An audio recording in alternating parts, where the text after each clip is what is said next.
Hello, Dave. Hey, how you doing, man? Not bad. Good. How's it going? It's the end. It's the end of the tour. The end of the UK tour. What's it been like? The UK tour. It's been really exciting. This is the first time we're going out as a full band.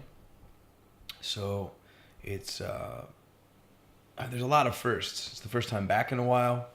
First time with a band. It's the first time we've hired a tour bus. So we're all sort of used to that now after a couple weeks. It's been really fun, really exciting. Some great shows in the UK. Before we got to the UK, we did all of Europe, or a lot of Europe, and that was terrific. German shows are always super fun. Amsterdam was great. Played in Austria, Switzerland, Belgium. So yeah, it's been great. I think everyone's ready to go home for a minute, but we go right back on tour in Canada after about 10 days or so. So yeah, it's cool. Mm-hmm. Yeah. And you're with the Mermaid at the moment. Mm-hmm. What's that like compared to other things that you've done in the past? Because you've toured with different bands and different projects and things like that. So how does this compare to anything else that you do or that you've done? Well, I would say that pound for pound, this is probably the most talented band I've been in. I kind of picked everybody from an array of different places and found the different players, and because it's a band but with a pretty defined like set of boundaries.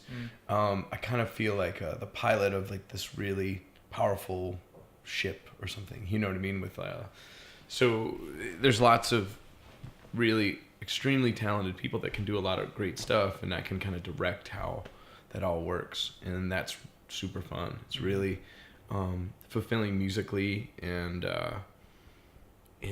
exciting.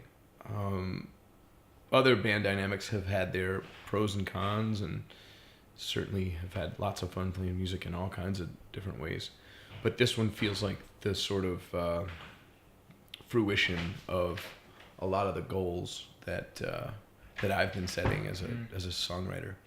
So it's really fun.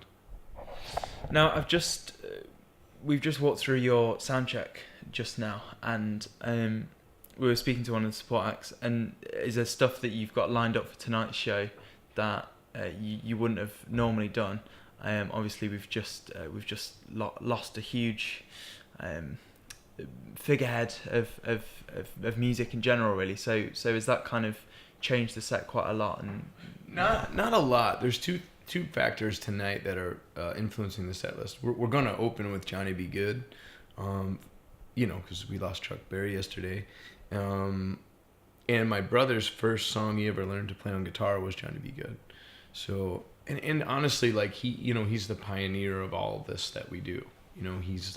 He's the fulcrum that changed, that united rhythm and blues and country music and lit the fire for rock and roll. And, that's certainly what we do. And so I want to pay tribute to him. The other thing is there's a fan of ours that has, tonight will be our 100th time seeing Dave Hause, quote unquote. So in whatever iteration that is, whether or not she saw me on the Revival tour or opening for Gaslight or Alkaline Trio or on my own headlining and with the Mermaid, this will be our 100th time. So I made sure to put some stuff in the set that I know that we don't do often that she really likes. And we got her a shirt and a cake and stuff, 100 shows is crazy. So, that's like, it's such an honor for us to have somebody that's that turned on by what we do and that dedicated and that interested every night. So we want to tailor the set towards that as well. So that's kind of our last night set goal, I suppose. That's pretty impressive. Yeah. I guess say hello if she's watching now. That's huge. That must be really big for you. So you've got fans that are that dedicated. Does that do you cater the music that you make to that at all? Do you kind of write with fans in mind, or do you write music and hope that it will be well received? Or I think it's probably more the latter, because the thing that maybe people latch onto, especially in this early in the stage, like, I mean, I've been playing music for a long time, but I've only made 3 solo records, so it's pretty early, and if you're going to make records for the rest of your life, usually like a guy like Ryan Adams or Conor Oberst, they've got many albums under their belt. So I suppose that the thing that maybe drew them in the first place was they were latching onto something where I wasn't thinking about who's going to hear this. I was just thinking, hey, I want to write a song and I want it to be compelling to me and, get a message or an idea across or whatever the individual intent of the song is. And that's what they latched onto. So if you can keep some of that purity through the process, hopefully they'll keep latching on. They'll go on the journey with you. But there are certain things. I mean, I like pop music, and a lot of people, that's kind of what everybody is doing, or rock and roll. There's sort of like fundamental building blocks to those kinds of styles of music, I guess. And so typically the stuff that when you latch onto a song, you're like, man, I really like this thing that you just wrote or whatever. Typically that'll translate to the fan too, I think, just because the stuff I like is what lots of people like. You know what I mean? Everybody likes the Stones, So, but yeah, I try to keep it fairly pure in terms of my like expression or whatever, and hope that people will dig it. And what was the motivation behind the new album? Because it was released. Was it last month? It was released. Yeah, it was released February the 3rd. The motivation, I guess, to make a collection of songs that you can stand by and that become part of the conversation with the audience.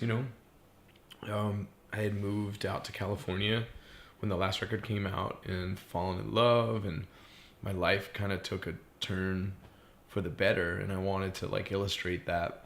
I didn't want to make a sad record just because that's what I had done before.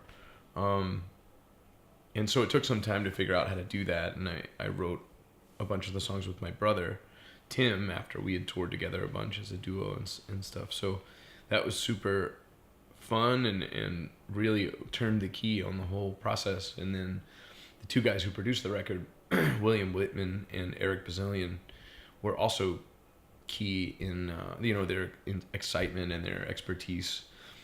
They've made records, for the Hooters and Cyndi Lauper and Mick Jagger and all these hot shots, and so to work with them after their 30 or some odd years of music experience and have them be excited and work quickly and be fired up on what we do was the other big part of the puzzle to get the record done. So, yeah, it was a great experience, and it's been great to bring the songs out live, and have a band behind them so they can really get heard the way the original intention was. So that's fun.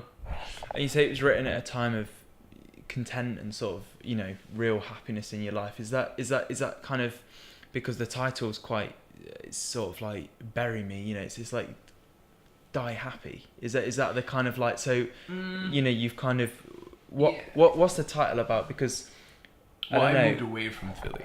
Philly is my hometown, and I kind of just wanted to place a bit of a flag there and say, I'm not here anymore, but this is home. This is my place. This is what formed my worldview, and that's where many of my strongest relationships are. That's where my family is. A lot of my like tribe is there. So, and it kind of formed just my whole way of looking at life. And so I wanted to kind of honor that and write about the ambivalence that comes when you move far away from everything but also the possibility that comes along with that. It's a new chapter, a happy chapter. I feel like some of the edge has come off moving out that way, but at the end of the day, like I think a lot of the topics that are interesting to me to write about are kind of bittersweet, and maybe the last record was more the bitter side and this is the sweeter side. And with recent political events and just different life struggles, like inevitably the tough times in life, they don't go away. So there's more songs for sure. Now, a final question.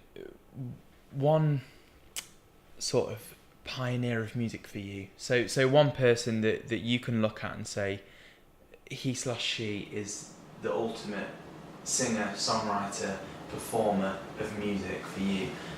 And yeah, just the one kind of wow, pinnacle for you. Probably Tom Petty. Yeah. Yeah, I mean, it's tough. There's so many big influencers, but I think Tom Petty. I think his like approach and his sound and the way his band works and has developed and stays true to the distilled vision. Yeah, probably him. I mean, Springsteen's a big one too.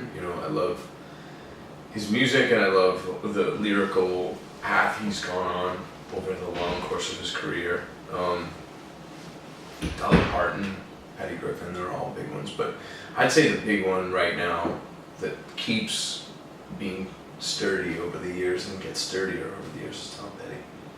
Dave, it's been lovely to chat to you. Yeah, right on, man. Thanks a lot for the interview. Yeah, thank you very much. Cheers. Have a lovely show. Yeah, man. Right on. Cheers.